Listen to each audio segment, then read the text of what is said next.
প্রিয় বন্ধুরা, আসসালামু আলাইকুম। আপনারা সবাই কেমন আছেন? আশা করি আল্লাহর রহমতে আপনারা অনেক ভালো আছেন। বন্ধুরা, দেখতে পাচ্ছেন আমার হাতে একটি ঔষধি গাছের শিকড়। এই শিকড়টি বন্ধুরা মানে অনেক উপকারী একটি শিকড়।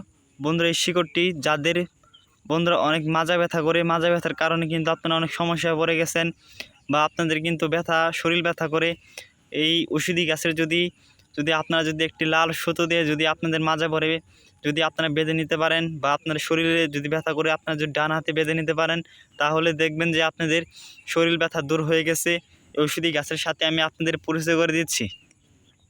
বন্ধুরা, ঔষধি গাছের নাম হচ্ছে ভাট গাছ বা ঘেটু গাছ। ঔষধি গাছটিকে বিভিন্ন অঞ্চলে বিভিন্ন নামে ডেকে থাকে। আপনাদের অঞ্চলে ঔষধি গাছটিকে কী নামে ডেকে থাকে বন্ধুরা অবশ্যই কমেন্টে জানিয়ে দিবেন। বন্ধুরা, ঔষধি গাছটিকে কিন্তু আপনারা অনেকে চিনে থাকেন। যারা গ্রাম অঞ্চলে থাকেন তারা কিন্তু ঔষধি গাছটিকে আপনারা দেখে চিনে ফেলেছেন। বন্ধুরা, ঔষধি গাছটিকে আপনারা কোথায় পাবেন? ঔষধি গাছটিকে যদি আপনারা একটু ভালোভাবে খোঁজ করে দেখেন, তাহলে দেখবেন যে ঔষধি গাছটিকে আপনারা বিভিন্ন রাস্তাঘাট, বিভিন্ন জঙ্গল বা কোনো সবজি ক্ষেতের আশেপাশে আপনারা পেয়ে যাবেন। বন্ধুরা, আমাদের ভিডিওটি ভালো লাগলে অবশ্যই চ্যানেলটি সাবস্ক্রাইব করে দিবেন।